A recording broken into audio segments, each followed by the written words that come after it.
Thanks for coming. I'll answer any questions for you. Front row middle, Dave. Coach, you seem to have some issues on the offensive line against Penn State. What did you see when you studied the film regarding your offensive line, and are you thinking about making any changes personnel-wise up front? Yeah, I don't think we played our best game. Conversations about any personnel changes usually go on today. I don't foresee that, but we need to improve. And the blocked field goal, did you consider calling a timeout there? It looked like it was a little bit rushed. Can you just go into maybe your mindset there? Yeah, 29-yard line. Options are pretty limited. Either go for it or punt down there. You kick it through the end zone. That's just a 9-yard net. 4th and 7, I believe it was, and considered it. I thought our guy does that so well in practice, and the way it was blocked was so. Far front row left, Mitch. Herb, how are preparations different for the next game after a loss like this? You have to say different things to the players, or is it business as usual? Well, it's not business as usual. We had a team meeting yesterday at 5. We brought them in yesterday. A lot of them wanted to get back on the routine, which is a Sunday, get the stuff out of their system, and then Monday's their day to academics and a day off. So we did that. But yeah, it's different. Incredible leadership on our team, and move forward. Let it hurt for a while, and you lose a game, you're not a loser. If you lose a game, you accept it. That's the message to our players: is we work so hard so that doesn't happen. It happened. Move on, and get ready for a very good team coming in here. Second row left, Lori. You've talked about before how after a loss isn't the time to get really hard on a team. You said Lou Holtz taught you that. What's that? You said that Lou Holtz taught you that after a loss is not the time to be hard on your team. But how do you balance that with the many lessons that probably could be learned from Saturday? That's why they call us coaches. That's a great point. It's not time to go dive into people. It's time to correct issues, and very winnable game, up by 14 in the end of the fourth quarter with the ball at midfield.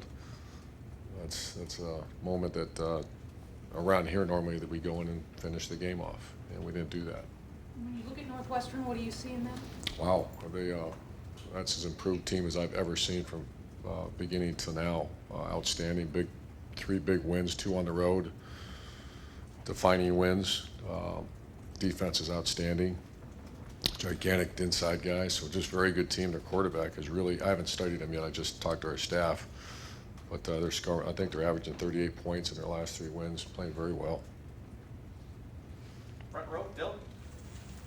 The offensive line struggled, as you alluded to. The receivers, again, had trouble getting separation. When you look at where this offense is right now, especially compared to where it was against Oklahoma, how much has it regressed, and what can you put your finger on about what the problem really is? Well, it's hard to put it on one thing. There's a multitude of things. When you have a very young, I guess we're not very young anymore, but we did not play very well in a couple areas on the offense. And what do? You just identify it, work on it, make personnel changes if you have to, and move on to the next game. So yeah, it has regressed a little bit. Certainly where there are plays to be made, and we hook up on a couple of those plays, we win the game, and we're fine. How surprised are you that the offense hasn't continued to improve? I don't like the word surprised. It's just part of we've all done this long enough, or I've done this long enough, that sometimes development of a certain position group or game planning needs to continue to take more time. Third row right, Tony. Urban, JT said earlier in the season that the hurry-up helped, it kept the coaches from trying to come up with the perfect play. And I'm wondering if Saturday night, if you got the results you wanted from the quote-unquote check with me plays. Oh, check with me, please. They line up and then look over to the sideline. I don't know that off the top of my head. I think we like to be, JT's a very good tempo quarterback, so we like to be involved in that as much as we can, but then sometimes you get caught in some bad plays, and we witnessed that a few times. Second row left, Ari. did you feel in the game on Saturday that you guys had your best receivers on the field at the biggest times? And how do you guys go about deciding who is on the field when it comes to the rotation of your receivers? Yeah, there's certain plays that I'll get involved in that when I want certain guys in. Other than I let Zach, as he knows the rotation, and as far as getting guys fresh, when their number's called, we want you to be fresh, ready to go. You know, Curtis is a little bit exception to that. He plays a lot. But what we expect out of our guys is hard to play 60, 70 plays every snap. So we have a rotation going. And I'm trying to think. There's not a big differentiation in our group right now. You know, and that's, you kind of wish one would separate. And I don't see that happening quite. You know, Noah's a pretty reliable guy and had some nice plays. The other ones need to elevate. After the game, asked about some of the things that you might have found were concerning about the passing game. After looking at the film, what do you find might have been your guys' biggest issue? It seemed like JT was hesitating at times. No, it starts like pass defense always starts with pass rush. Pass offense always starts with protection. And we did not, that was not our best game in protection and giving him time to go through his reads. I'm so into watching Northwestern now. I've kind of trying to put that one to bed. So to answer your question, but start with protection and some other things we got to work on. Way far left, Matt. How do you assess defensively? Because obviously, for the most part, the defense was very solid, but they get the drive at the end of the half and a very quick one at the start of the fourth quarter. How do you balance what you saw good with?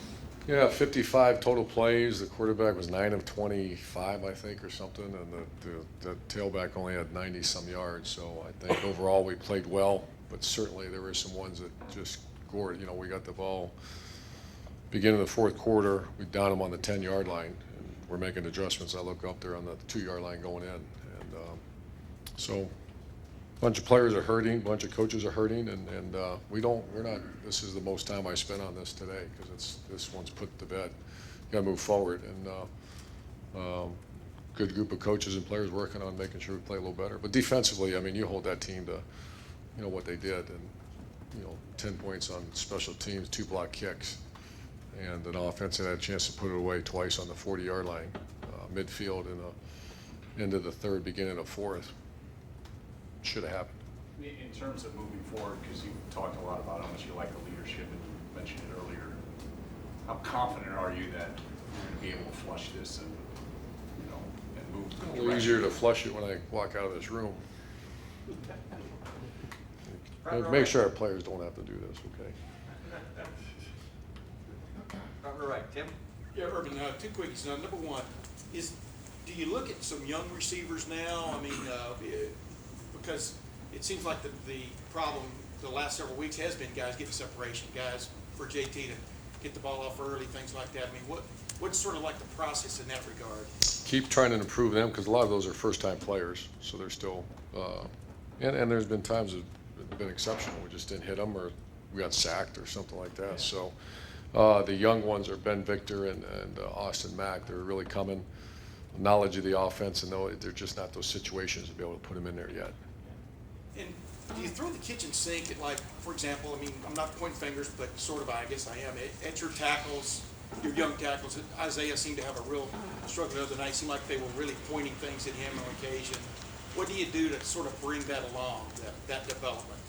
You coach them and you challenge them, and you also maybe, if there's ways to help them throughout the course of the game in that kind of situation where the noise and, it all kind of caved in on them a little bit, or you make a personnel change. And there's not someone right now to replace him.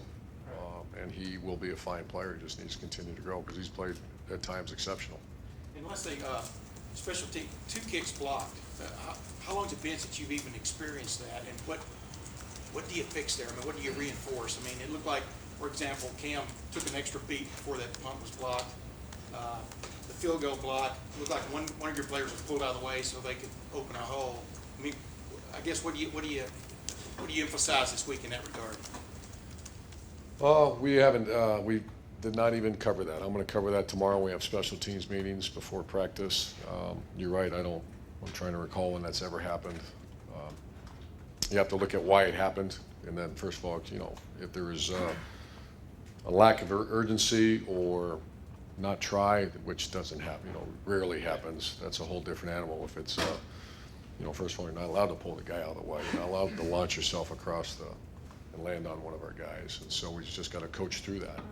And the second one, the block punt, you just got to strain. I think it was Chris Riley, but the punter took an extra 2 steps. And last question, front row left, Doug. Urban, last time you guys had a loss, you changed the play calling structure last year. How do you feel about the play calling and the play calling structure at this point? I feel okay. I'm not going to change it.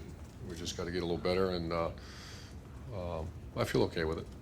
And you said that you're sort of like the make sure we get the ball to this guy coach on the sideline. Did Curtis Samuel get it enough? Not as much. I'm kind of moving away from that because that disrupts the flow of a game a little bit. I think he did. I think 10 or 12 times he touched the ball. I do that. That's one of my responsibilities. But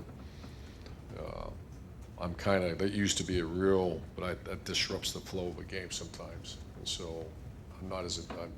Curtis is the one guy that I'm trying to make sure touched the ball, and I think he did okay. Early in the game, I understood we played a bunch of plays before he got it. That shouldn't happen.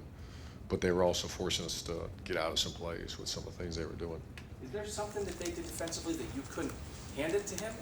You tried to throw it to him a couple times early, but he only had 2 carries the whole game. Yeah, they were. Yeah, there's not to get too complicated, but there's certain pressures or something that some of those plays aren't any good, so you check out of it. And are you getting the coaching in the receiver room and the quarterback room right now that this team needs? Are you happy with the coaching at those 2 positions? Well, that's a great question. That's something, those who know me, probably you guys don't know me that well, very rarely is that answer yes, because I'm always challenging and pushing or getting better. And so very rarely would that answer be yes. I'm always pushing for more. Your question at this time after a loss, I think we can do better.